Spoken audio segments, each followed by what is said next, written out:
Now, you're the producer of the film, but am I correct in saying as well that the film is based on your dog, Patrick? That's correct. I'm one of the producers, and I wrote the original screen story, and I co-wrote the film with Mandie Fletcher and Paul DeVos.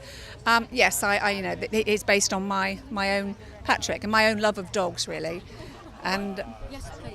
no, it was very simple. It came to me just doing one dog walk when I was walking around my favourite park in Richmond, which is Marble Hill Park. And I literally was walking around the park one day, and I realised how many people would come and talk to you and you to them because you have dogs. Where normally you'd go, Looney, I'm going to, but if you have a dog, it's fine. And I suddenly thought you really are never alone with a dog.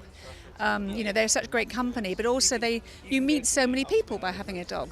And that was in that sort of 45-minute walk, the whole story was born really about what if somebody didn't want a dog and Granny bequeathed them. And so that was it. In one simple dog walk, the whole thing came into my head.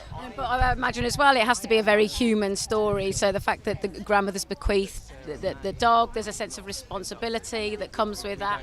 Yes. And so was it difficult to carve a human story out of something that celebrates animals as well? I don't think really. I kind of think of it as an alternative love story, because she's a very modern girl in a sense. Her problem is not the loss of the boyfriend. Her problem is her self-worth, and rather than her solution being in a man, the solution is in herself, and that she grows to love the dog, and in growing to love the dog, she grows to love herself and finds her self-worth. So I'm hoping it's a really modern story about second chances and the love you can get. So it's really a bit of an odd couple relationship. It's imagining a granddad coming to stay with you and that relationship that turns your life around. So it's a kind of unusual love story, if you like, but an uplifting one, hopefully. I was going to say, because it's also a comedy, isn't it? So tell us more about writing for comedy. I mean, we've got the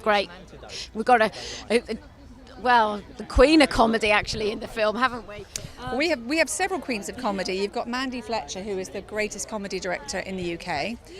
By far, and you have Jennifer Saunders, and of course you have Beattie Edmondson, daughter of Jennifer and Ade Edmondson. So the comedy, and we've got Mira Sayal, we've got Adrian Scarborough, we've got and Tom Bennett. We have an amazingly clever and funny cast. So and a pug.